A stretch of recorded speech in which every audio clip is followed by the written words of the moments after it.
गांधी की लाठी, बड़ा अच्छा वक्त गुजरता था। शाम में देखिए आपके घर पे जाकर रिहर्सल हुआ करता था। मेरी जो मौसियाँ थी तो उन लोगों के सपोर्ट से मम्मी ने मेरे को पाला। इधर से दूध और पत्ती लेकर पहुंचते थे। बस वहीं से वो पहली बार से ही अच्छे लगने लग गए। हिंदी भी लगी हुई, देख मंगलसूत्र भी था गले में। मेरी नंदों ने मुझे देखा तो चुप थी। ऐसे नहीं कि मेरा उनसे अफेयर हुआ और कल शादी हुई। हम लोग 6 साल हम लोग साथ घूमे। फिर उसके बाद तो आपकी जिंदगी तो बड़ी खुशियों भरी हो गई। हाँ, हमारा साथ बहुत प्यारा था। शुरू से ख्याल कर रहे थे आपका। मूंगफली मैं छील के दे रही हूँ, बड़े मजे से मूंगफली खा रहे हैं, और फिर मुझसे बोले तुम पहले क्यों नहीं मिली। ज्यादा तो ये वाले वर्ड कितने अच्छे होते हैं। कीबोर्ड मास्टर थे वो। ये कभी अकेले कहीं जाते नहीं थे। जब इनके लिए कैंसर पता लगा, मैं तो मतलब एकदम ऐसी हो गई। एक लड़का उसमें से खत्म हो गया और एक जिंदा है। बस हम लोगों ने वो मिनटों सेकंडों में एक बैग लिया, उसमें एक एक कपड़ा अपना डाला और इनकी दवाई रखी। ठीक हो। और गाना गा रही थी मैं अपना, एक मेरा मसीह गाना है। मैंने कहा कुणाल के अंदर कुछ भी नहीं है, 20 पर है। इधर मेरे हस्बैंड को कैंसर और इधर मेरा बेटा, दोनों हाथों में मुट्ठी में मेरे रेत थी। कौन सी पहले खाली होगी कुछ पता नहीं था।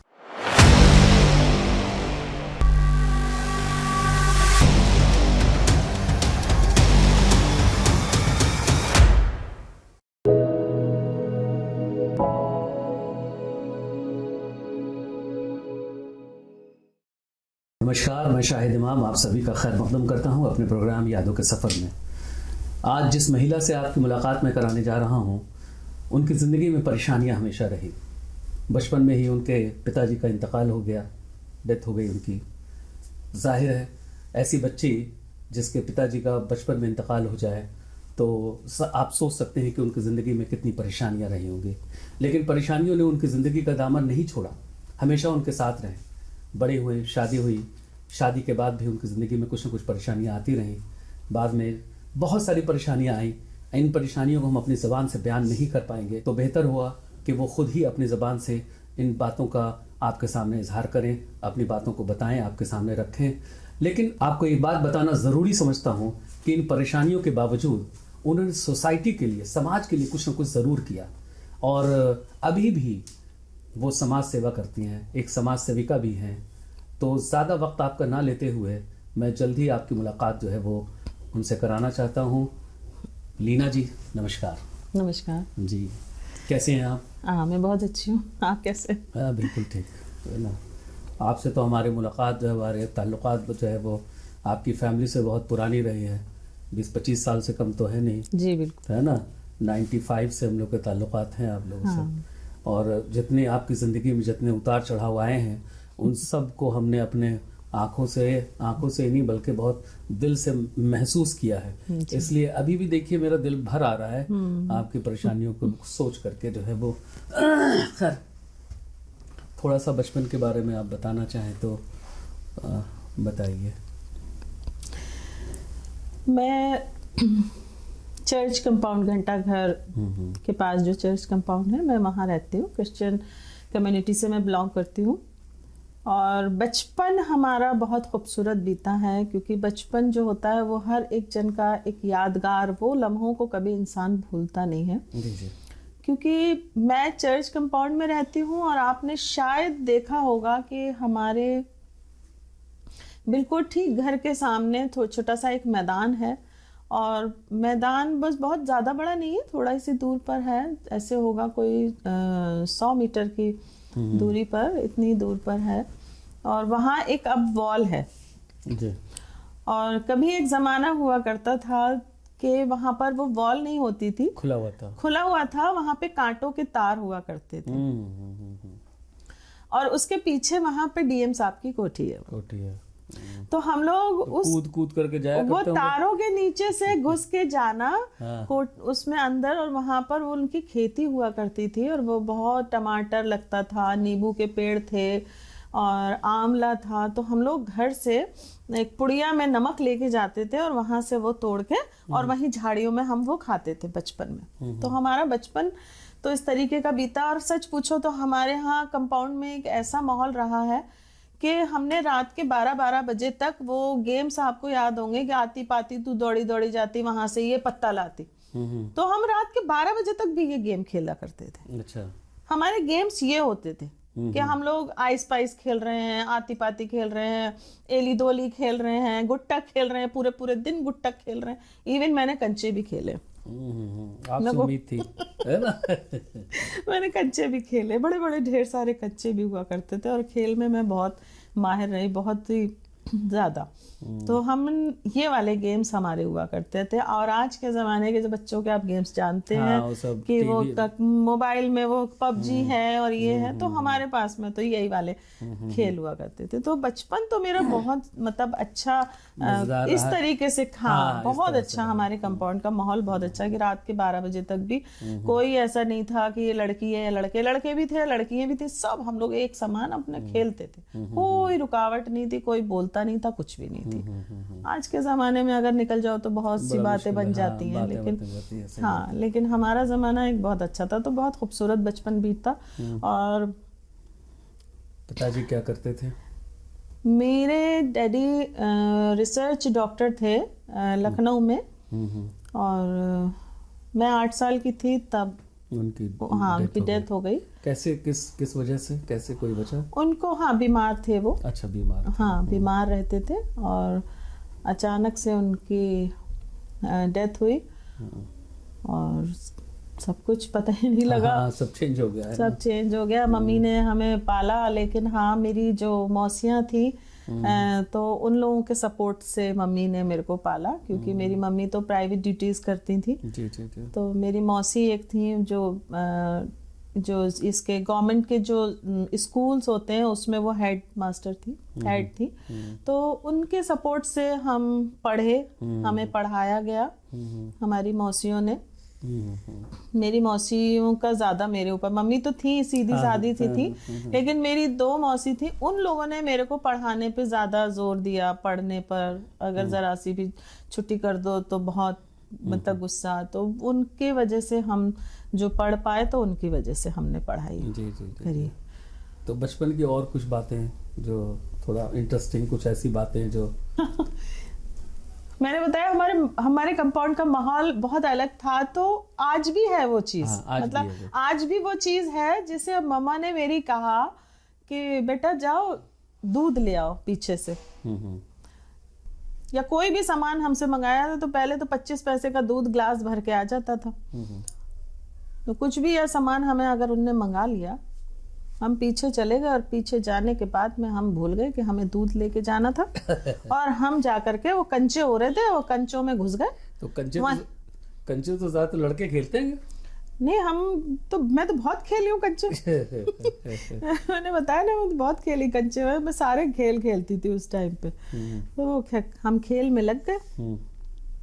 मम्मी इंतजार कर रही है, 1 घंटा हो गया दूध नहीं पहुंचा। मम्मी हमारी बचपन से 1 सेंटी लेकर के इंतजार में, अब आए दूध लेकर। जब नहीं आए तो पीछे वो सेंटी लेकर के आ गई। देखा खेल रहे हो, वहीं से दूर से जा रहे, अरे यार मम्मी अभी जा रही हो, भागती हुई भैया भागते थे आगे। खैर मेरी माँ बहुत प्यारी थी। रास्ते में दूध साफ तो नहीं कर लेते थे? दूध की दुकान तक पहुंचते ही नहीं थे। अच्छा, पहले खेल लेते थे, बाद में जाते थे दूध लेने। नहीं, दूध लेते आते हुए पता चला कि रास्ते में आधा पी भी लिया कि खेल लिया तो थक गए हो, है ना? देखिए, हमारे साथ तो ऐसा रहा है कि वो जो दवा आती थी ना, जो लूज मोशन के लिए होता है, इंटरकोनोल क्या कहलाता है? हाँ, जो खाकी रंग का जो टैबलेट होता था बचपन में। हाँ, तो वो पता चला कि किसी को लूज मोशन हुआ घर में, तो नाना ने कहा देने के लिए कि जाओ दे आओ उसे। रास्ते में आधा टैबलेट तोड़कर खुद ही खा लिया, है ना, क्योंकि उसका थोड़ा सा वो मिट्टी जैसा टेस्ट था, है ना, तो इसलिए जो बड़ा अच्छा सा लगता था। तो आधा टैबलेट तो यूं ही खा लेते थे। वो टैबलेट ऐसा खाया कि आज इतनी सारे टैबलेट खा रहे हैं, है ना। तो बचपन की कुछ और यादें बताएं जरा, कुछ खट्टी मीठी यादें, कुछ और। बचपन में बस यही था कि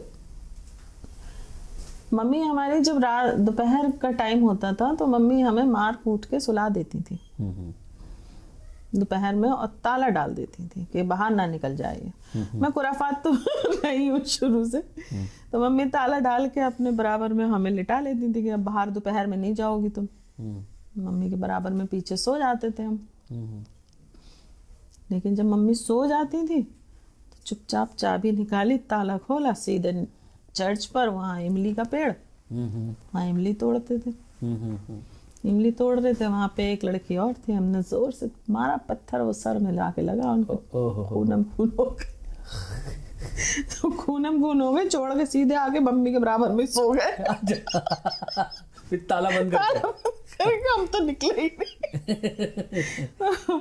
मैंने कहा अब ये जाएगी घर, हाँ। अब इसके मम्मी पापा को पता लगेगा, अब इसके मम्मी पापा मेरे घर आएंगे लड़ने।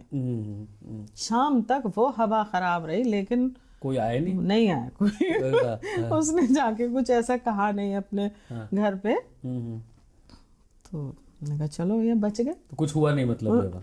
कुछ नहीं घर में किसी को पता भी नहीं चला? तो मतलब हमने ताला डाल के चुप्पे से लेट गए ना। तो ठीक है, लेकिन बाद में उससे मुलाकात तो हुई होगी, तो उसने बताया नहीं कि हमने घर पे, आपने पूछा नहीं? मिले ही नहीं हम उससे भैया। फिर उसके बाद मिले ही नहीं? ना कई दिन तक नहीं मिले। जब उसकी चोट वोट ठीक हो गई तब देखा उसको। अच्छा, बचपन की दोस्त थी, उसने पता नहीं अब जाहिर है इसलिए बताया नहीं होगा। पढ़ाई वगैरह कहाँ से? मैंने पढ़ाई जो मेरी हुई है वो मेरी मौसी मेरे को लखनऊ से लेकर आई थी, क्योंकि मैं लखनऊ में रहती थी, वहाँ पे मेरी पढ़ाई नहीं हो पा रही थी। अच्छा, तो आप लोग लखनऊ में रहती थी? हाँ, मैं बेसिकली मेरे फादर जो थे वहाँ पर छतर मंजिल लखनऊ में, सुना होगा ना? अच्छा। उसमें वो रिसर्च डॉक्टर थे। अच्छा। तो मेरे फादर वहाँ पर थे, मम्मी भी थी, लेकिन वहाँ पे मेरी एजुकेशन नहीं हो पा रही थी।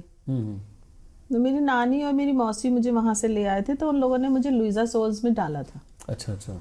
तो वहाँ से मेरी स्कूल, मैंने वहाँ से स्कूलिंग करी। रेलवे रोड पे एक बाल विकास स्कूल था, वहाँ से मेरा 8th क्लास हुआ।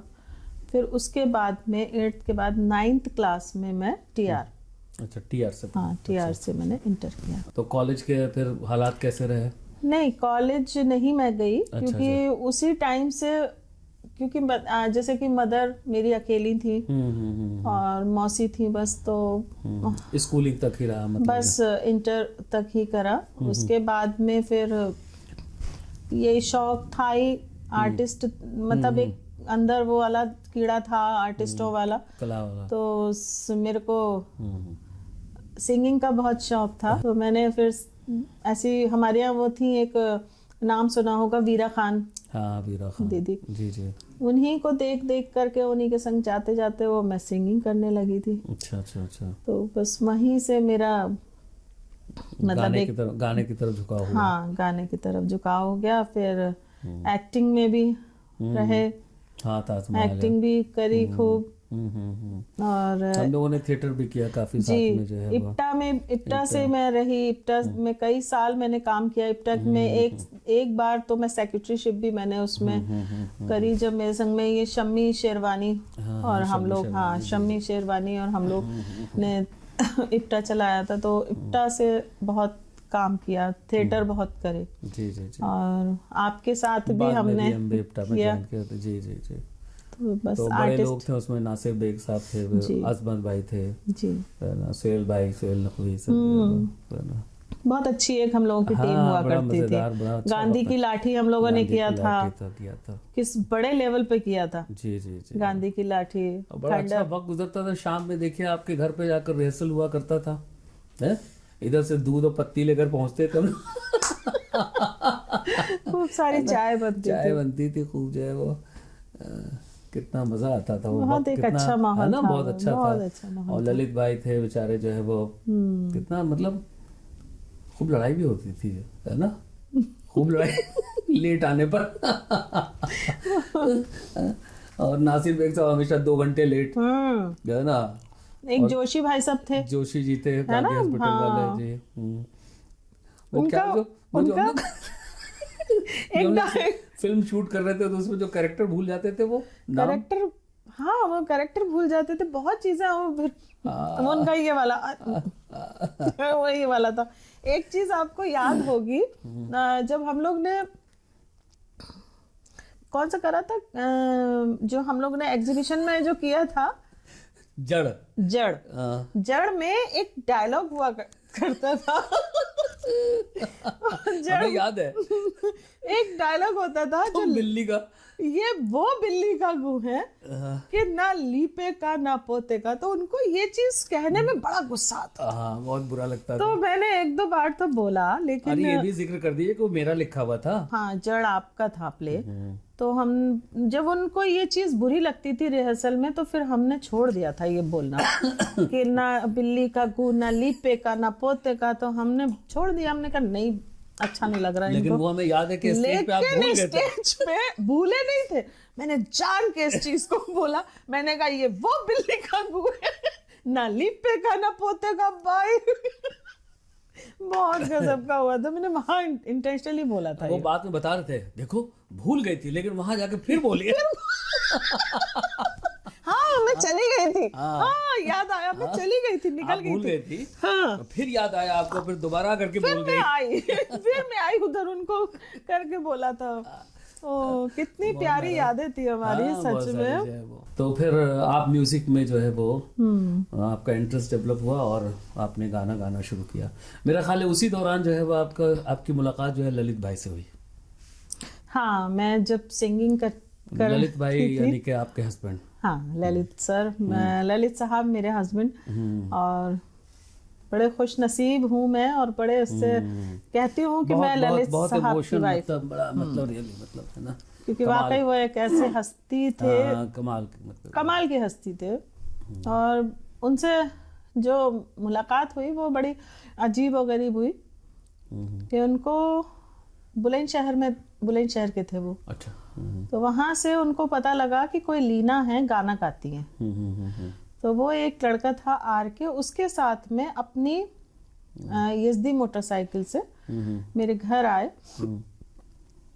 और घर के ऐसी बिल्कुल सामने आकर के उन्होंने यजदी रोकी। और मैं नहा के, बाल वाल खुले हुए थे, नहा के वो छोटा सा स्कर्ट अपने, और मेरी उम्र मेरे ख्याल से ऐसे थी 14, 15, 16 साल की, 16 साल की मान लीजिए ऐसे थी।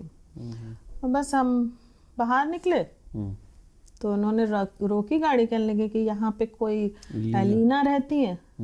मैंने कहा क्या हो गया बताइए। कि नहीं, उनसे मिलना है हमको। मैंने कहा मैं ही हूँ। क्या अच्छा आप ही हैं? तो उनको बिठाया, हमने बातचीत करी, फिर उन्होंने हमें कहा कि हमारी कुछ डेट हैं जिनको आप कर लीजिए। तो मैंने कहा ठीक है। तो मम्मी के संग जाती थी मैं, अपनी मम्मी के संग में बुलंदशहर गई, उनका शो किया। तो बस वहीं से वो पहली बार से ही अच्छे लगने लग गए थे। और हम लव भी एट फर्स्ट साइट है ना। उनको भी तो हम, आपको पहले अच्छे लगे कि उनको आप भी अच्छे लगे उस वक्त? मुझे क्या पता, अगर मेरे को तो अच्छे लग ही रहे थे। आपने अगर पूछा नहीं कभी कि पहले नहीं, ऐसा कुछ नहीं है, लेकिन मैंने पूछा नहीं, उनको था मैं मतलब मेरी उनको पता नहीं क्या चीज अच्छी लगी कि उस दिन रात के बाद में वो दोबारा से जब मेरे पास में आए और अपनी डेट हमको बताने की, ये वाला हमारा शो है। तो मैंने उनको मतलब बेवकूफ बनाया, जो भी था। मेरे को ऐसी आदत थी कि जहाँ नहीं जाना, मन नहीं कर रहा तो नहीं कर रहा। वो एक इधर नैनीताल की तरफ कोई जगह थी, वहाँ के लिए वो मेरे को ले जाना चाह रहे थे वो लोग। तो मैंने को पता नहीं क्या सनक आ गई, मैंने कहा नहीं, मेरी तबीयत ठीक नहीं है, मैं नहीं जा रही। बहुत जिद करी, प्लीज हमारा बड़ा मुश्किल हो जाएगा, हम ऐसे हो जाएगा, हमारे पास कोई सिंगर नहीं है, चलो। मैंने कहा नहीं, मेरी तबीयत ही ठीक नहीं है, मुझे ये हो रहा है वो हो रहा है, दुनिया भर की मैंने उनको बता दिया। बेचारे निराश होकर चले गए। सुबह ही सुबह फिर आए, और आ करके सुबह ऐसे कोई 7 बजे का टाइम होगा, दरवाज़ा नॉक किया होगा, मम्मी ने खोला। मम्मी ने मुझे सोते में से उठाया कि वो आए हैं वो लोग। तो मैं आपने उठ करके वही जा करके बैठ गई। मैंने हाँ बताइए। कहने लगे कि वो आपने कल तो हमें मैं से धोखा दे दिया, नहीं गई आप। अब हमारी ये वाली डेट है, इस पे तो आप आ जाइएगा। उनके चलिए ठीक है, देख लो। तो इस तरह से बस ये यहाँ से गए हैं, मुझे बताते हैं, कहने लगे मैंने बस जाते ही ये कहा भाई मुझे ये लड़की चाहिए, इससे शादी करनी तो मुझे चाहिए ये। हाँ, अच्छा। हाँ, तो मुझे अच्छे तो लगते थे, लग रहे थे, लेकिन मेरे को ये था कि मतलब नेचर जैसी थी वो, उस तरीके से मैं नहीं गई। लेकिन हाँ, मुझे भी लगा कि नहीं, मतलब जाना चाहिए। तो फिर मैं गई उनके नेक्स्ट स्टेज पर। तो फिर वहाँ पर मैंने उनका शो किया, सिंगिंग करती थी मैं। तो बहुत अच्छा, मतलब उनका भी जो देखा अच्छा लगता था, देखते थे जिस तरीके से। तो वहीं से हमारे धीरे धीरे हो गया, धीरे-धीरे इंक्लिनेशन हो गया। धीरे धीरे हो गया। फिर वो तो अलीगढ़ आते थे अच्छा, बुलंदशहर से। तो उन्होंने प्रपोज नहीं किया कभी अभी तक? प्रपोज क्या करना था, बस बातें होती चली गई, होती अच्छा, चली बात गई। होती चली गई। हाँ। कुछ ऐसा नहीं था, बस हाँ अलीगढ़ आइएगा। तो कितने दिन लग गए ये मुलाकात और शादी के बीच में? हाँ ज्यादा ऐसा नहीं, बस लगा एक मतलब महीना भर तो ऐसी रहा कि हाँ 1 महीने तो हम लोग शोज करने जाते थे और आते थे। मेरी मम्मी साथ में जाती थी, और जब जाती थी तो लौटते में हम बस में, जब बस से जाते थे आते थे तो बस में हम बैठ जाते थे इधर साइड की सीट में, तो इधर आके साइड में खड़े हो जाते थे। अच्छा। हाँ वहां से 2-1 मिनट बस ऐसी बात करके चले जाते थे। तो बस धीरे धीरे बड़ा ऐसी चलता रहा। फिर हमने कहा अलीगढ़ आइएगा, कि हाँ अलीगढ़ आएंगे। तो पहली बार वो मेरे से अलीगढ़ मिलने आए थे।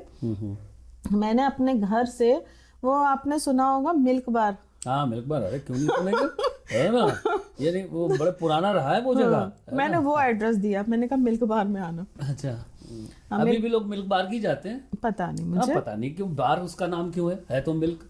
हाँ है ना? Milk bar. तो बस वहां पर हम गए, जाकर के हमने वहां बैठे रहे, वेट करा, कॉफी वॉफी पी, आए नहीं। बड़ा गुस्सा आया। अच्छा, आप अकेले गई थी? अकेले मैं अपने यहाँ, हाँ अकेली, कौन जा रहा था मेरे साथ में। जाके वेट करा, नहीं आया तो गुस्सा आया नहीं तो मुझे। बड़ी हिम्मत थी, आप पहली बार अकेले चली गई, नहीं तो हमेशा पूरा 4-5 को लेकर जाते हैं और कुछ को इधर उधर बिठा दिया गया ताकि कुछ गड़बड़ हो तो देख लेना। बस कह के मम्मी से कह गए, मम्मी अभी आ रहे हैं 1 घंटे में, अब कुछ जा रहे हैं। हाँ नजदीकी। हाँ तो चली गई थी, लेकिन जब नहीं आए तो बड़ा गुस्से में घर वहां से निकली मैं, रेस्टोरेंट से बाहर। जैसी निकली तो ये यजदी पे आए। और इनका फ्रेंड था एक रोशन। अच्छा। अपने फ्रेंड के साथ आए। मैंने कहा वाह, मैंने कहा बहुत अच्छे, तो ये टाइम, अरे समय हो गया ये। फिर बैठे, फिर थोड़ी देर बैठे। तो पहली बस डेट, मेरे को पहली हाँ डेट थी आपकी? हाँ पहली डेट थी। बस धीरे धीरे ऐसे ही चलता रहा। डेटिंग बन गया फिर? वो बुलंदशहर से डेली आते थे, हो ड्यूटी ऑफ करके डेली आते थे। और हाँ, वो कहाँ सर्विस कहाँ करते थे? मोहन बेकिंग? नहीं वो सेल्टेक्स में थे। अच्छा। और इस पे गाजियाबाद लोनी चेक पोस्ट पे भी थे वो। और बस अच्छा। सेल्टेक्स में थे, लेकिन आज हम सोचते हैं कि अगर वो सेल्टेक्स में ही रहते तो हमारे साथ इतना सब कुछ नहीं होता। नहीं होता, इतनी हाँ सारी वो परेशानियां नहीं बस होती। कुछ ऐसा रहा कि शादी नहीं हुई थी मेरी। और इनका बर्थडे था 19 अक्टूबर। तो ये बुलंदशहर से मैंने बात हुई थी कि चलिए क्या करना है, यहीं पे आपका बर्थडे यहीं सेलिब्रेट करेंगे। तो मेरे घर में तो सभी को पता था, और पता तो इनके घर में भी था। लेकिन मतलब उस वैसा नहीं था जैसे मेरे घर में सब लोग वो करते थे, उनके घर में थोड़ा सा। लेकिन कहने लगे कि ठीक है मैं वहीं आ जाऊंगा। तो हम वेट कर रहे थे इनके बर्थडे के लिए, तैयारी थी सारी, केक वेक बनवाया, खाना वाना बनवाया, सब करा, और नहीं आए। अच्छा। जब नहीं आए तो बहुत गुस्सा, फिर गुस्सा कि नहीं आए। भैया हमने सबको कहा खाना वाना खाओ, जाओ। सबको खाना खिला के भेज दिया। केक रख दिया हमने फ्रिज में उठा के। अब मैं घर में मम्मी के साथ में बैठी हुई, और मैं खिसियारी गुस्सा करी। मैंने कहा इस आदमी को जरा सा भी वो नहीं है, मैंने आ जाना सर फोड़ दूंगी, ऐसे करके बस जैसे होता ना, आ जाना सर फोड़ दूंगी। थोड़ी देर के बाद में हमारा दरवाजा, तो था नहीं कि फोन करें, कोई मोबाइल नहीं था। हमारा दरवाजा नॉक हुआ 11 बजे करीब। 11 बजे रात में? हाँ। तो मम्मी बोली शायद देख अब आया है। उन्होंने जाके दरवाजा जो खोला तो वहां तो भैया 2 लड़के, एक तो सनी था मेरठ का, उनका फ्रेंड था, एक और था कोई, वो दोनों मिट्टी में लथपथ और आके मेरे ऊपर ऐसे धड़ से यूं करके गिरे। मैंने कहा ये क्या हो गया? मैंने कहा ये कहाँ है? कि आ रहे हैं। दूसरा बोला एक्सीडेंट हो गया। ओह, मैंने कहा एक्सीडेंट हो गया, और ये मुझे दूर तक नहीं दिखे। तो मैंने कहा ये क्या हुआ? थोड़ी देर में देखा तो चले आ रहे, आपने तो उनको देखा ही, उनका स्टाइल यहाँ पर एक टॉवल बड़ा सा। अरे वो इसी वजह से वो हो गया था ना, वहाँ बाल ऊपर पीछे की तरफ चले गए थे। हाँ, तो उनने एक जो गाड़ी में एक टॉवल था बड़ा सा, टॉवल को बांध के और मेरे पास में ऐसे आए और मैंने कहा क्या हो गया? तो एकदम से बोले, कह रहे कुछ नहीं मैं ठीक हूँ। ऐसे मेरे से बोले कुछ नहीं मैं ठीक हूँ। तो मैंने कहा ये तो ठीक है। और वो जो गिरे थे, मैंने कहा इन्हीं को लगी है चोट। अच्छा। हम उन्हीं को देखने लग गए। मैंने कहा ये गिरे, इनको चोट है भैया, यही बहुत ज्यादा इनके वो। लेकिन उनके अंदर इतना दिमाग था, वो बाहर गए। उन्होंने कहा ये तो इनमें उलझ गई। पड़ोसी था, उससे बोले, कहने लगे कि लवी यहाँ पे जो भी अच्छा सर्जन हो मुझे फटाफट वहां ले चलो। तो लवी हमारा पड़ोसी था बच्चा, वो उसने एकदम अपने स्कूटर पे बैठाया और उनको मलखान हॉस्पिटल ले गए। वहां पर हम सब इनको ढो ढा करके रिक्शे में बिठा करके पहुंचाए मलखान। ये लोग को जाके इनके तो एक तो टाके आए थे। वहां अंदर जब मैं घुसी हूँ तो एकदम से बोले, कहने लगे डॉक्टर साहब इसको बाहर करिए, इनको बाहर कर दीजिए। जब उनका वो ओपन करा था ना, ये खोला था, टॉवल हटाया था, तो किसको चक्कर आके गिर रहा था, कौन वॉमिटिंग कर रहा था। इतना बुरा एक्सीडेंट हुआ था। ये सर जो था उसमें से निकल के पूरे रोड पे गिरे थे। लेकिन बड़ा दुआएं करी, जबकि मुझसे ये कहा कि अरे इनके घर वालों को खबर। मैंने कहा नहीं रुक जाओ। कह रहे कुछ पता नहीं है, बस बता रहे हैं कुछ पता नहीं है। बड़े ही डरते डरते इनके घर वालों को खबर करी, क्योंकि शादी तो हुई नहीं थी। मैंने कहा अब मेरी आफत आई। लेकिन उनके घर वालों को खबर करी, आए, सब लोग आए थे और 1 महीना एडमिट रहे थे। और पूरे 1 महीने मैंने ही सेवा करी, मैं ही रही इनके पास। इनके घर वाले जाते थे, आ जाते थे, लेकिन 1 महीने तक मैंने ही इनको देखभाल करी मलखान में। पूरा 1 महीना एडमिट रहे थे। तो फिर उसके बाद फिर शादी वादी कब हुई? फिर शादी हमारी 90 में हमारी शादी हुई थी। शादी होने में कोई परेशानी भी तो आई क्या? नहीं, स्मूथ था? क्योंकि देखिए रिलीजन डिफरेंट तो था ना, है ना? आप क्रिश्चियन और वो हिंदू फैमिली से थे, तो कोई परेशानी आई जैसे आपकी तरफ से या उनकी तरफ से? नहीं, इनका परिवार बड़ा, मतलब मैं कहूँगी आज है नहीं, लेकिन फादर इनके बहुत ही रॉयल थे। और मदर भी अच्छी थी मेरे लिए। तो कभी मेरी उनसे लड़ाई झगड़ा नहीं हुआ, कभी मेरे को नहीं, मतलब मैंने कभी ऐसा नहीं कर पाई। उनने कुछ बोला भी तो मेरे को तो समझ में भी नहीं आता था। मैं पूछती थी मम्मी क्या मुझे कह रही है? अच्छा। तो कह रहे हाँ तुमको ही कह रही है। अच्छा, मैंने कहा मैंने क्या कर दिया ऐसा? ऐसे करती थी मैं। तो बुलंदशहर की होंगी तो वहाँ का जो लोकल जबान होगी तो इसलिए समझ में नहीं आता होगा। हाँ, तो मेरा एक था कि मैं बहुत ज्यादा मतलब उसमें थी। मैंने कोई प्रेशर भी नहीं दिया था, लेकिन मैंने ये कहा था कि मैं कभी भी शादी करूंगी तो मैं क्रिश्चियनिटी से करूंगी। ये मेरा था। लेकिन मैंने कोई नहीं, आपको जैसा लगे आप वैसा सोचो, आपको करना हो करो, नहीं करना हो कोई दिक्कत नहीं है। लेकिन ये ना पहले से ही मेरे चर्च आना जाना, मेरे घर बहुत अच्छा, मेरे घर हमारा एक्चुअली हमारा जो शादी हुई है, तो शादी में ऐसे नहीं कि मेरा उनसे अफेयर हुआ और कल शादी हुई है। हम लोग 6 साल हम लोग साथ घूमे। अच्छा। 6 साल बाद हमारी शादी हुई है। तो उन 6 सालों में हम लोगों ने एक दूसरे को इतने अच्छे से जान लिया था। और वो मेरे घर में तो पूरे खानदान में वो इन्वॉल्व थे।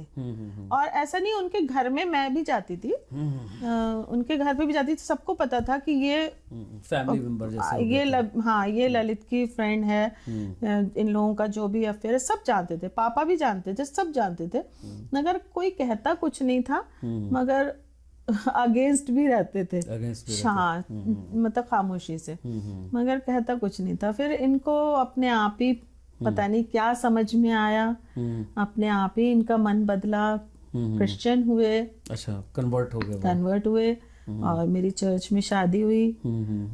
समाज के सामने कन्वर्ट हुए। तो फिर उनके घर पे तो परेशानी हुई होगी, कुछ किसी ने कुछ कहा नहीं? पेरेंट्स ने, फादर? मैंने कहा ना कि फादर इतने रॉयल थे, उन्होंने कभी ये नहीं पूछा कि बेटा तुमने शादी किस तरीके से करी है। तो शादी में शामिल हुए थे वो लोग? नहीं, वो लोग कोई नहीं हुए। अच्छा, शादी में शामिल नहीं हुए, तो इसका मतलब नाराज थे फिर तो? उनको पता ही नहीं था। अच्छा, शादी का पता ही नहीं चला? अच्छा, किसी को नहीं मालूम था। अच्छा अच्छा। खामोशी से बस वो इधर हमारी तरफ ही आ गए थे। शादी हो गई थी। अच्छा। उनके घर में किसी को नहीं मालूम था, बाद में पता लगा कि हाँ शादी हो कर चुके हैं लोग। और तो फिर कभी आए ना? अच्छा अच्छा। बिल्कुल। तो फिर एक्सेप्ट किया आपको नॉर्मल? हाँ, जैसे नॉर्मली जैसे बिल्कुल नॉर्मली मैं उनके घर जाती थी और सबको मालूम था, क्योंकि मैं इनकी बहनों को पता लग गया था कि जब वो लोग एक्चुअली कहीं शादी में लोग जा रहे थे तो ये रात को अचानक आ गए, कहने लगे चलो चलो तैयार हो जाओ। मैं कह रही अचानक क्यों? कह रहे हाँ चलो चलो तैयार हो। तो मैं जल्दी से जैसी थी तैयार, कह रहे आओ तुम बस सामान रख लो आ जाओ। तो मांग भी भरी हुई थी उस टाइम पे, शौक था मुझे, बिंदी भी लगी हुई थी, एक मंगलसूत्र भी था गले में। मेरी नंदों ने मुझे देखा तो चुप थी, लेकिन छोटी थी कुछ नहीं, फिर भी उन लोगों ने प्यार से अच्छे से मेरे साथ में ही बैठ के हम लोग गए, कुछ नहीं था। फिर मैं घर वर भी जाती थी, फिर धीरे धीरे ये बात पता लगी मम्मी पापा को, और मैं उनके हर अच्छा उनके कन्वर्जन के बारे में हाँ बाद में पता चला? हाँ। अच्छा अच्छा। उनकी बहन एक क्रिश्चियन हुई। अच्छा बहन भी हो गई? शादी क्रिश्चियन में हुई है, वो लंदन में है इस वक्त। अच्छा अच्छा अच्छा अच्छा। लेकिन मम्मी को पापा तो हमारे एक्सपायर हो गए थे पहले, लेकिन मम्मी को कभी ऐसा नहीं हुआ। मैंने कहा, मेरी नंद ने भी, मैंने कहा बेटा देख लो ये ऐसे ही लड़का, तो कहने लगे भाभी आप जैसा चाहे वैसा करें। अच्छा अच्छा, खैर चलिए ठीक है। फिर उसके बाद तो आपकी जिंदगी तो बड़ी खुशियों भरी हो गई है ना? ललित भाई के आने के बाद तो बड़ा अच्छा सा रहा सब कुछ आपको? हाँ, हमारा साथ बहुत प्यारा था। मेरे हस्बैंड तो बहुत ही, मैं बता नहीं सकती कि हम लोग का ऐसा था कि आपने तो खुद देखा है कि हम लोग एक दूसरे के बगैर रहते ही नहीं थे। 7 साल जो आपका गुजरा उसमें से कुछ एक आध दो इंसिडेंट्स बताइए। ऐसा हुआ था एक हम लोग बस से ही आना जाना हुआ करता था उस टाइम पे, बस तो बुलंदशहर में पहुंच जाती थी, फिर ये वहां से मेरे साथ ही आते थे अलीगढ़। तो अलीगढ़ मुझे छोड़ने, अब रास्ते में शुरू से ख्याल कर रहे थे आपका? नजरे बद से बचा रहे थे। हाँ, तो मूंगफली ले ली, खाते हुए आ रहे हैं, तो मैं छील छील के मूंगफली इनको दे रही हूँ। वो चीज मुझे खूब याद रहती है। मैं मूंगफली छील के इनको दे रही हूँ। बड़ा रोमांटिक है। सॉरी, हाँ बड़ा रोमांटिक है।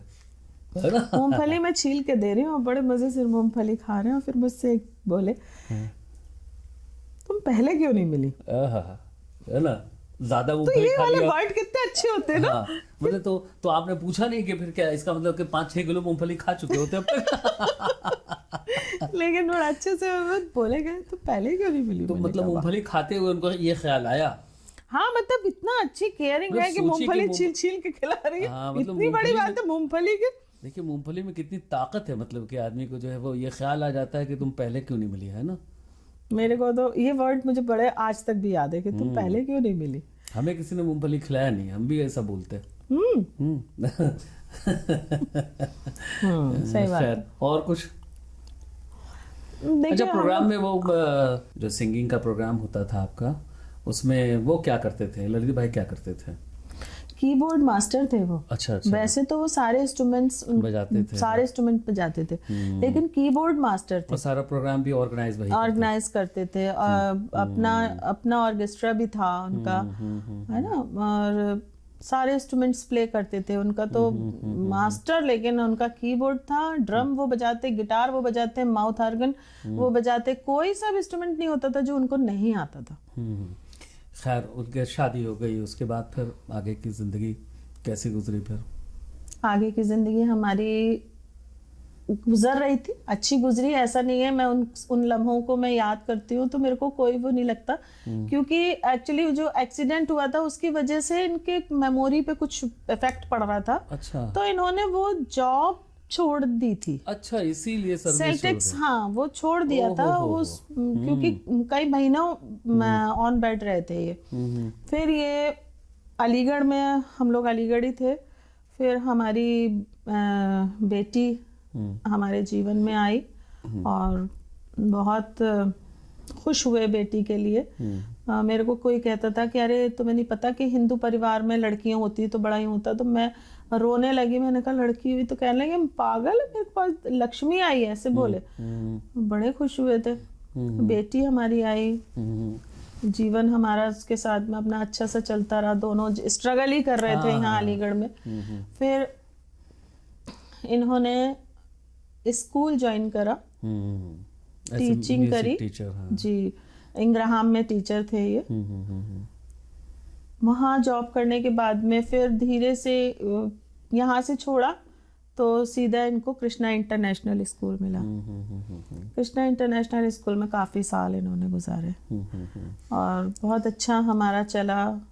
हमने अपने बच्चों को पढ़ाया, अपने एक टीचर थे और एक बहुत लिमिटेड कमाई होती है एक टीचर की, और उसमें भी हमने सिर्फ बच्चों को पढ़ाने पर ध्यान दिया, जो कि आज मैं ईश्वर का धन्यवाद देती हूँ। मेरी बेटी है, एम्स पटना में है।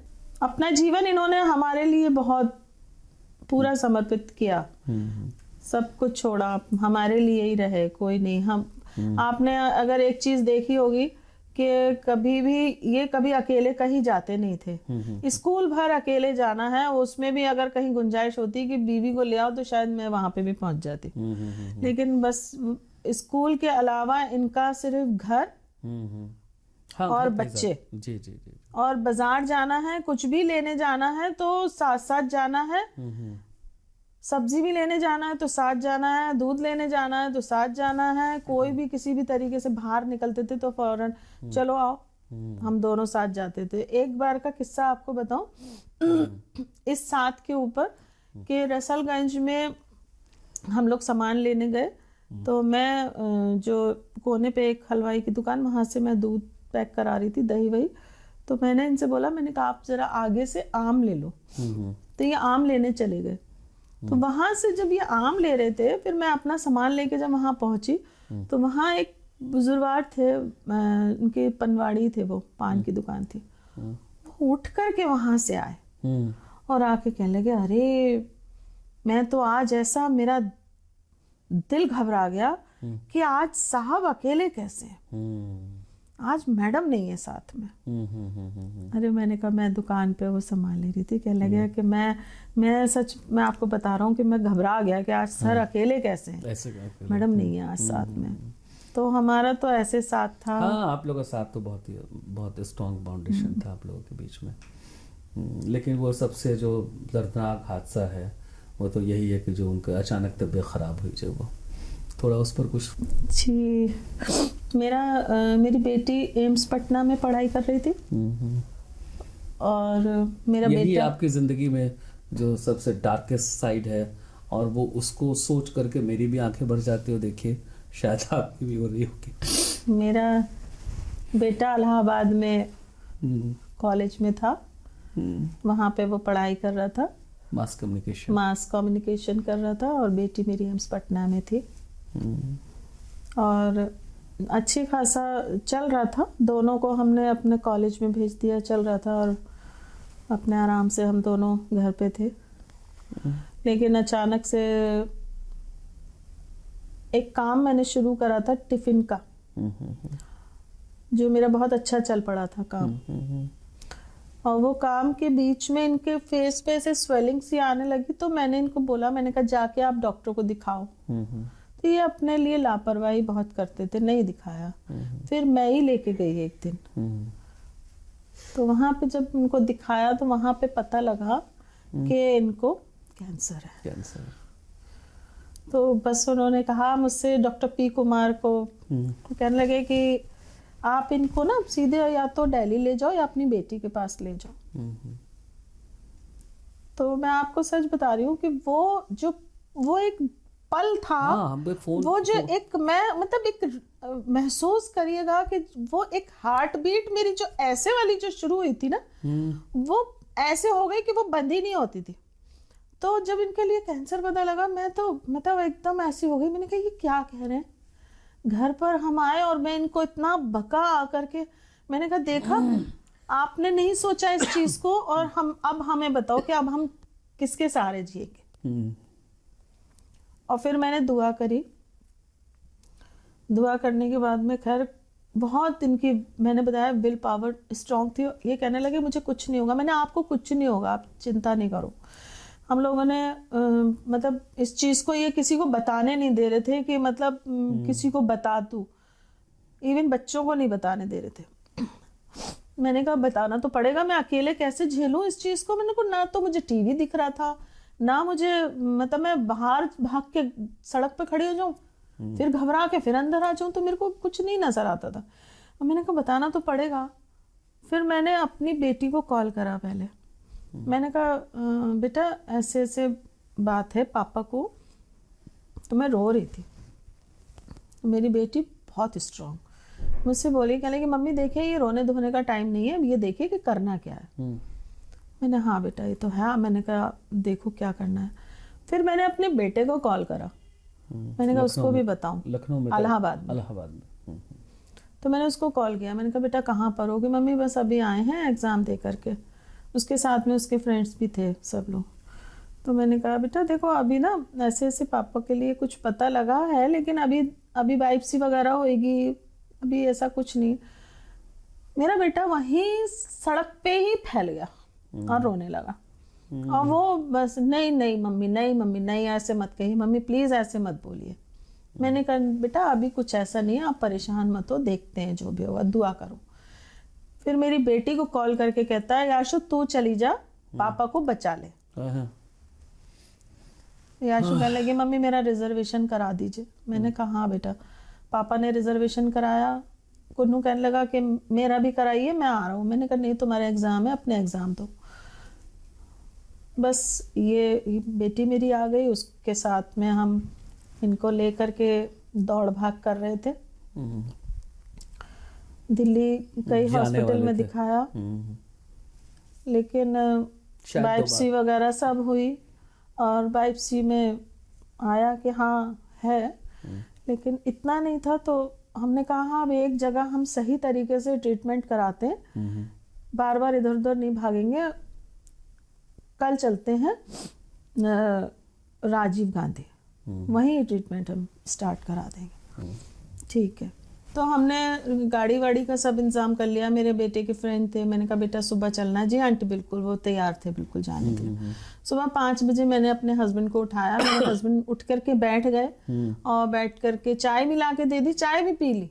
और उसके बाद में कहने लगे कि मैं नहीं जा रहा। मैंने ये कौन सी बात है कि नहीं जा रहे? मैंने कहा वो बच्चा भी इंतजार कर रहा, वो भी सुबह से, उसको भी उठा दिया मैंने, आप ऐसे क्यों कर रहे हो? कि नहीं मैं नहीं जा रहा किसी कीमत पे। भाई उनको इतनी जिद करी, नहीं गए। फिर मैंने कहा ठीक है, मैंने कहा नहीं जा रहे मत जाओ। सो गए।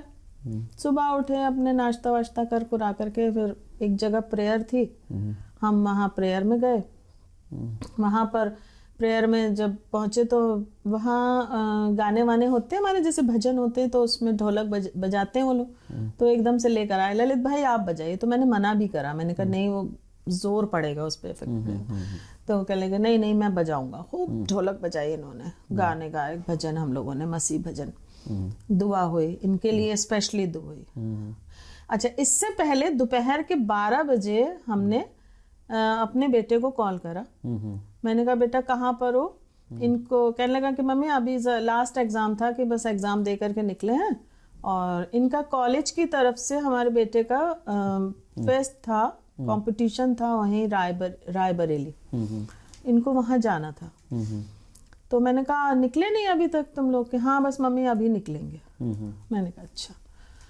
बस कह लगे कि पापा कहाँ हैं, पापा से बात कराइए। तो पापा ने कहा बेटा कैसे हो पापा, आप कैसे हैं? मैं ठीक हूँ बेटा, आप कैसे हो? हाँ मैं ठीक हूँ। पापा अपना ध्यान रखिए। हाँ पापा मैं तो ध्यान रखूंगा बेटा, और देखो तुम अपना ख्याल रखना, और अपनी सेफ्टी अपने हाथ होती है, ऐसे बड़े अच्छे से समझाया। तो जी पापा, मम्मी मेरे को पैसे नहीं डाले आपने। तो मैंने कहा तुम्हारे अकाउंट में पड़ जाएंगे पैसे। कि ठीक है मम्मी। कभी ज्यादा नहीं मांगता था, लेकिन मैंने इनसे बोला, मैंने कहा 2000 रुपए इसके अकाउंट में डलवा दो। 2000 रुपए डाल दिए। बस वो मेरी लास्ट मैंने अपने बेटे की आवाज़ सुनी थी कि ठीक है मम्मी। लेकिन वो मुझसे उस टाइम पे बोला, कहने लगा मम्मी मैंने कॉलेज पर रैप लिखा है और दुआ करना मैं फर्स्ट आऊँ, मैं कॉलेज का नाम करना चाहता हूँ। मैंने कहा हाँ बेटा बिल्कुल दुआ करेंगे तुम्हारे लिए। और हकीकत यह है कि जब हम लोग शाम को प्रेयर में थे तो उस बेटे का ध्यान ही नहीं आया कि उसके लिए दुआ करनी है। बस अपने हस्बैंड के लिए सब लोगों ने दुआ करी, हमने भी करी। और वहां से प्रेयर खत्म करके और मैं इनसे कहती हुई, मैंने कहा चिंता मत करो, आप ठीक हो गए। कहने लगा हाँ मैं ठीक होऊंगा। हम लोग घर आते ही मैंने कहा लाओ बेटे को कॉल करूं। जैसे मैंने अपने बेटे को कॉल करा तो नंबर नहीं लग रहा था उसका। मैंने कहा ये क्यों नहीं है, दोनों नंबर उसके बंद आ रहे थे, नॉट रीचेबल। तो मैंने उसके फ्रेंड को कॉल करा। मैंने कहा बेटा कुणाल कहाँ है? वो जो था एकदम घबरा गया। कहला जी आंटी वो असल में आंटी वो ना कुणाल की तबीयत खराब हो गई है और उसको हॉस्पिटल में एडमिट कर दिया। मैंने कहा दोपहर में तो वो बिल्कुल ठीक था, क्या हो गया? कि जी आंटी वो दूसरे लड़के के हाथ में दे दिया फोन। जब उसके हाथ में दिया तो वो भी ऐसी आंटी उसकी तबीयत खराब हो गई है। और मैंने कहा क्या तबीयत खराब हुई है बताओ? कि पता नहीं आंटी बस हम जा रहे हैं हॉस्पिटल। मैंने कहा बेटा सच बोलो, एक्सीडेंट हुआ कोई? तो बोला हाँ आंटी एक्सीडेंट हुआ। बस मैंने इनसे ये बोला, मैंने कहा एक्सीडेंट हो गया कुन्नू का। कि कहाँ पर हुआ है? मैंने कहा ये नहीं पता लग रहा। कहने लगे कि तुम फालतू इधर उधर कुछ मत करो, नीलम को फोन करो, मेरी कजन है वो सपा की, उसका काफी अच्छा वो है, सबको जानना पहचानना। तो मैंने कहा, कहने लगा नीलम से कहो वो पता करेगी। मैंने अपनी बहन को कॉल करा तो मैंने उसको बोला, मैंने कहा कुणाल का एक्सीडेंट हो गया, कहाँ पर हुआ? मैंने कहा ऐसे ऐसे कोई नवाबगंज है। तो उसने वहाँ पर मिनटों में उसने पता कर लिया कि हाँ यहाँ एक्सीडेंट हुआ है। और उसने बताया कि एक लड़का उसमें से खत्म हो गया और एक जिंदा है। अब ये नहीं पता लग रहा कि कौन जिंदा है कौन। बस हम लोगों ने वो मिनटों सेकंडों में एक बैग लिया, उसमें एक एक कपड़ा अपना डाला और इनकी दवाई रखी। और हमने वहाँ मोहल्ले के काफी लोग हमारे आ गए और वहाँ से भागकर स्टेशन आए। और स्टेशन आने के बाद में बस मैंने वहाँ जाके पूछा, मैंने कहा ट्रेन कौन इलाहाबाद की? कहने लगी आ तो रही है। हम उसमें स्लीपर वाले में बिना टिकट चढ़ गए दोनों। और वहाँ जाकर के उस बस बैठ गए, खड़ी हुई थी, टीटी आया। मैंने कहा मेरे पास टिकट नहीं है और मेरे आंखों में से आंसू बह रहे थे। तो मैंने कहा कि सारे लोग इधर उधर खड़े हुए थे तो मैं मतलब एक मेरे अंदर वो थी, मैं बस ये कह रही थी, मैंने कहा मेरा बेटा ठीक है। फिर थोड़ी देर में पता लगा कि हाँ कुणाल है।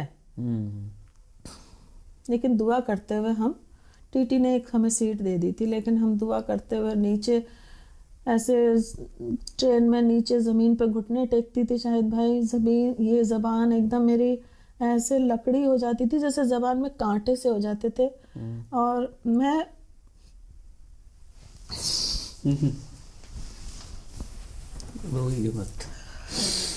एक घूंट पानी अपनी बस ऐसी लगाती थी और दुआ करती हुई वहाँ पे, और गाना गा रही थी मैं अपना, एक मेरा मसीह गाना है वो गाती हुई मैंने पूरे कॉन्फिडेंस के साथ में मैं बैठी थी।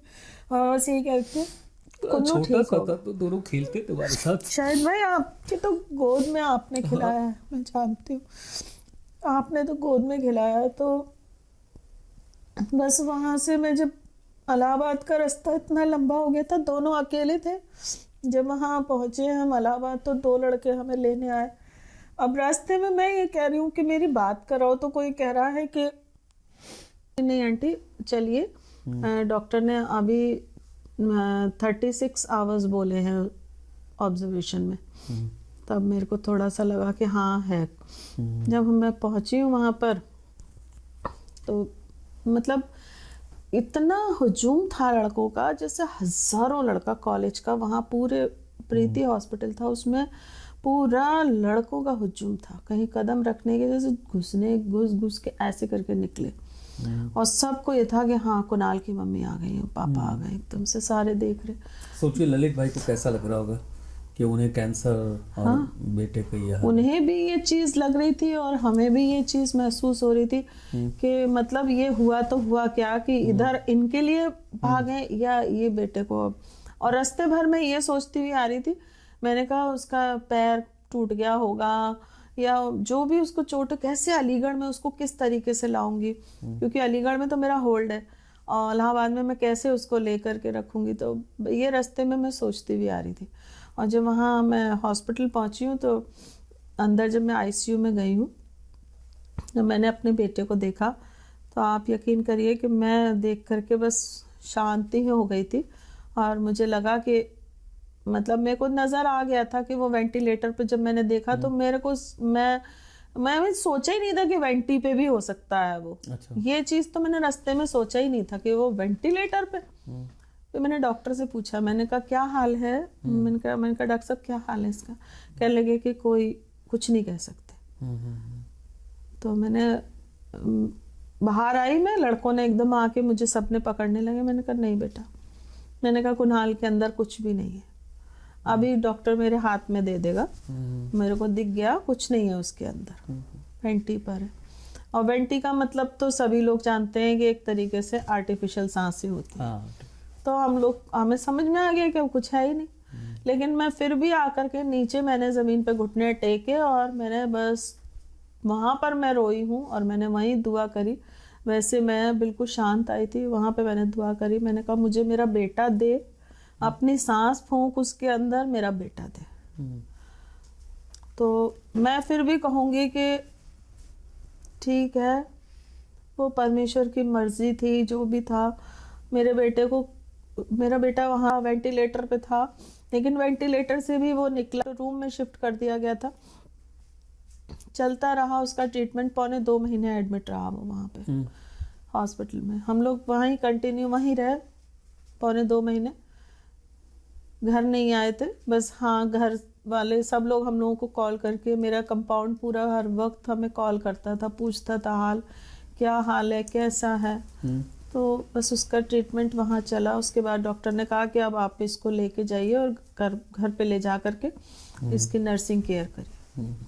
तो हम उसको वहाँ से एम्बुलेंस से अलीगढ़ लेकर आए और अलीगढ़ में उसको रखा। अलीगढ़ में भी वो 4 महीने के करीब रहा। और हाँ, कोमा में था, लेकिन वो इतने दिनों में वो बहुत कुछ समझने लगा था। अच्छा। जैसे मैं आवाज देती थी कुनो, तो वो ऐसे होता था, तो वो एकदम मेरी आवाज पे यूं पलट के देखता था। अच्छा। मेरी आवाज पे रिएक्ट करता था फौरन। जब मैं कहूँगी बेटा मम्मा टीथ साफ करेगी, तो बच्चों वाला बिल्कुल बच्चा हो गया था वो, तो ऐसे दांत यूं कर देगा। अच्छा। हाँ, मैं उसका मुंह साफ करती थी। आंखें बंद करो बेटा, सो जाओ, नींद आ रही है, मम्मा को सुलाएगी, ऐसे सो जाओ, तो आंखें बंद कर लेगा। मतलब बिल्कुल जैसे एक नन्हा बच्चा। तो मैं उसे नन्हा बच्चे की तरह ही पालना शुरू कर दिया था। मुझे डॉक्टर कहते थे कि ये इसको अभी बहुत समय लगेगा। मेडिकल में भी दिखाया कि इसको समय लगेगा, 2.5-3 साल लगेंगे इसको। अच्छा। तो मैंने कहा डॉक्टर साहब कोई बात नहीं, चाहे 2.5 साल लगे, चाहे कितने भी साल लगे, बस मेरा बेटा ठीक। वो जगह याद आ रहा जहाँ पे आपने बेड उसका लगा हुआ बेड लगाया हुआ था। पूरा रूम जो था वो हॉस्पिटल हो गया था। उसमें हॉस्पिटल बेड था, उसका सारा सेक्शन मशीन थी, हर चीज हमने पूरा वो बना लिया था। इधर मेरे हस्बैंड को कैंसर और इधर मेरा बेटा।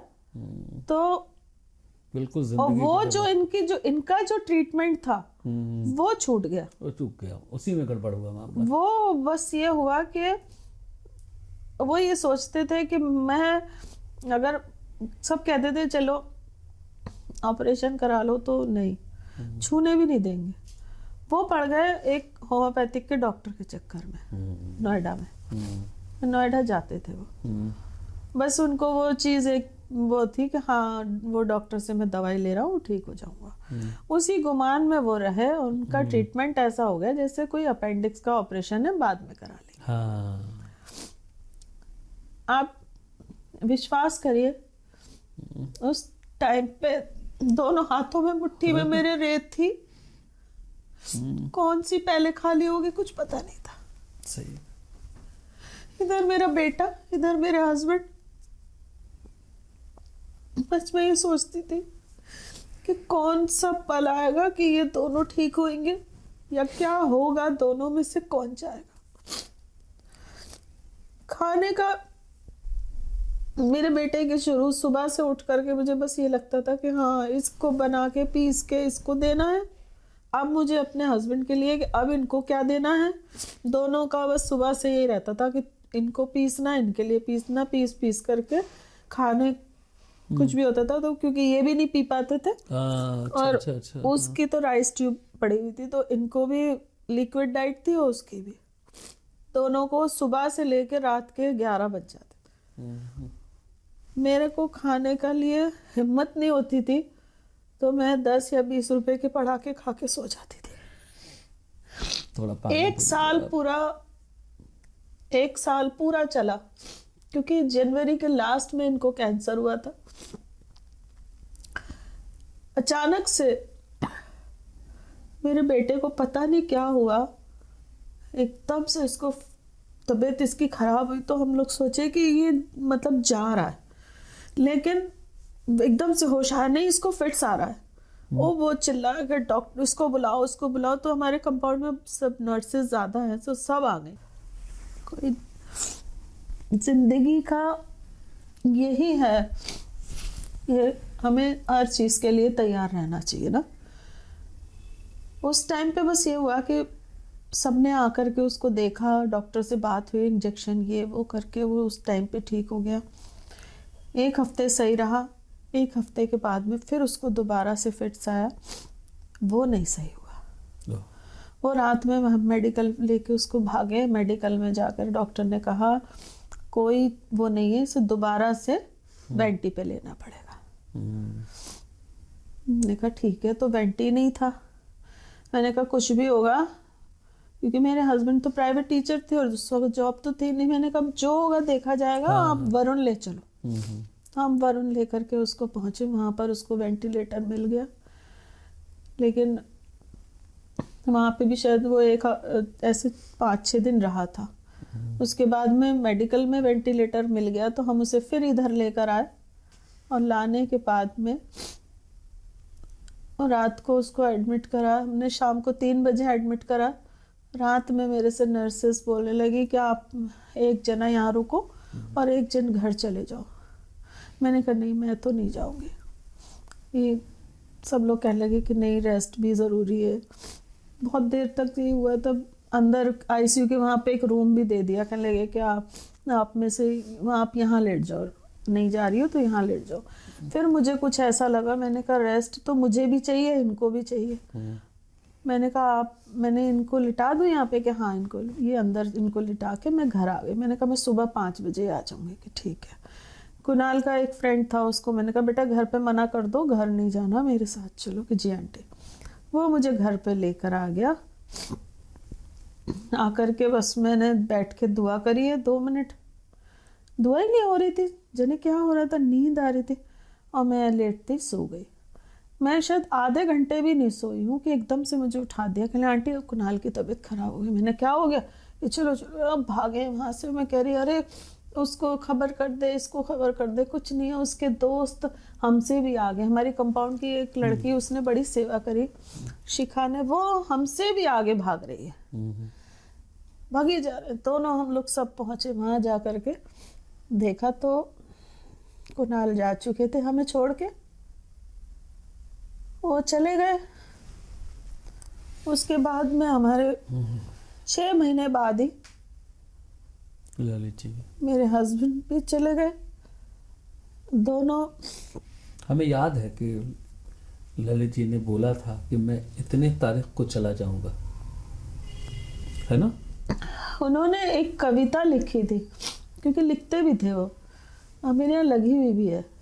उन्होंने उसको 16 जनवरी में लिखा था और 27 फरवरी को वो डेथ हो गई। तो 1 महीने बाद ही डेथ हो गई थी। बड़ा अच्छा लिखा है कि मतलब मैं जीना चाहता हूँ, उसमें है कि मैं जीना चाहता हूँ लेकिन नहीं, ऊपर वाले का बुलावा आया है जिसको मैं नहीं जी सकता। बहुत अच्छा लिखा। और 1 महीने बाद ही उनकी डेथ हो गई। 6 महीने बाद, मतलब 1 साल भागते भागते हुआ और 6 महीने में दोनों को मैंने पल भर से मैं खो दिया। दोनों चले गए, बस मेरी बेटी और मैं रह गए। लेकिन मैं सच में कह रही हूँ, मेरी बेटी बहुत प्यारी है। उसने जो आप भी मजबूत हैं, मुझे संभाला, आपने एक दूसरे को संभाला, बेटी ने, आपने एक दूसरे को संभाला।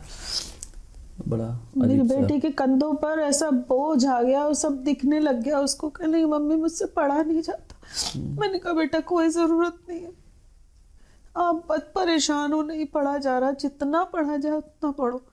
लेकिन उसे ये दिख रहा था कि अगर मैंने नहीं करा तो बहुत मुश्किल हो जाएगा, क्योंकि हमारी कोई बोझ पूरा कर, बहुत छोटी सी उम्र में उसने बोला बाप का अपना फर्ज। उसके बाद बहुत मुश्किल हो गई जिंदगी आपकी। बहुत मुश्किल हुई, लेकिन परमेश्वर ने मुझे नहीं छोड़ा, बहुत संभाला। मेरे को दुआ बंदगी से ही सब कुछ मिला। और अभी शादी भी करी है, आपको पता होगा, बेटी की शादी अभी 15 दिसंबर को करी है, जिसमें कि कहना तो बड़ा अजीब सा लगता है। कोई के पास में पैसा होता है ना, 5 लाख 10 लाख से स्टार्टिंग तो होती है इंसान की। ये मेरे जीवन की बहुत बड़ी गवाही है ये, जिसको मैं देना चाहती हूँ और बोलना चाहती हूँ। हालांकि बहुत से लोग हैं जिसमें कि मजाक भी बन सकता है, मगर हकीकत यह है कि मैं जब दुआ करती थी, मेरा पैसे कहीं मैंने बेवकूफ़ी करी कि मैंने पैसा दिया किसी को और मेरा पैसा मुझे मिला नहीं, वापस नहीं मिला। 2 जगह मेरा पैसा है जो मुझे नहीं मिला, एंड तक नहीं मिला। शादी से पहले मतलब मैं रो रही हूँ, जा करके उन लोगों से कह रही हूँ नहीं दिया।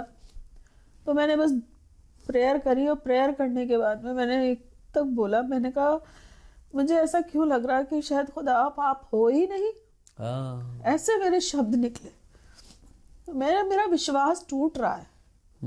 मेरे पास पैसा नहीं है, मैं कैसे बेटी की शादी करूं। मैं इस चीज को मैं कहना चाहती हूँ कि मेरे पास जब पैसा नहीं था ना, तो मैं सिर्फ दुआ करती थी। हाँ, जाहिर है एग्जिस्टेंस का फिर आदमी को शक होने लग जाता है कि खुदा क्या कर रहा है हमारे साथ, क्या कर रहा है। तो मैंने बस प्रार्थना करने के बाद में एक बाइबल का एक वचन है, वो मैंने जब पढ़ा तो उसमें लिखा था विश्वास के ऊपर। मेरे को वहीं से एक मेरा विश्वास मजबूत हुआ फिर से। और मैंने बस हाथ उठा के ऊपर मैंने कहा थैंक यू जीसस, खुदा मैं तेरा धन्यवाद देती हूँ, तूने मुझे जवाब दिया। मेरा विश्वास तुझ पर है और मैं जानती हूँ कि मेरे सारे काम होंगे तेरी ओर से। और अब सोचो मैंने कितने रुपए से शादी शुरू करी होगी, शायद मैं 35,000 रुपए से शादी की शुरुआत। मुझे नहीं पता था कि पैसा कहाँ से आएगा, कैसे होगा, किस जगह पे मेरी बेइज्जती होगी, कौन खाने वाले को भी मैंने बुक कर दिया, टेंट भी बुक कर दिया, सब कुछ हो गया। 10,000 रुपए एडवांस दे करके शुरू कर दिया। और भी थोड़ी सी शॉपिंग हो गई। अब हमें नहीं आ रहा, उसने अब मैडम 1 लाख रुपए दे दीजिएगा इस तारीख को। मैंने ठीक है दे दूंगी। शायद भाई मैंने कहाँ से दिया मुझे नहीं पता। मतलब मैं पैसा दे रही हूँ, मेरा सब जगह मैं पैसा दे रही हूँ, कहाँ से हो रहा है कैसे हो रहा है मैं खुद नहीं समझ पाई। लेकिन आज मैं आपको सच बता रही हूँ, मेरी पूरी शादी हो गई बेटे की। मेरे ऊपर कर्जा नहीं है, बड़े आराम से हुई। मैंने किसी से मांगा नहीं, कोई से नहीं कि आप मुझे कुछ पैसे दे दो, तो मैं मांगा नहीं मैंने। लेकिन मेरी बेटी की शादी मेरी उम्मीद से बाहर हुई है। हाँ, हमें जहाँ तक लगता है ना कि आप इस बीच में बड़ा सोशल वर्क में भी इन्वॉल्व रही ना, तो लोगों से कांटेक्ट भी रहे, तो वो भी काम आया होगा। हाँ। कुछ तो काम आया ही होगा। जी बिल्कुल आया। आपने हमेशा लोगों के लिए अच्छा ही किया, इतनी परेशानियों के बीच में भी।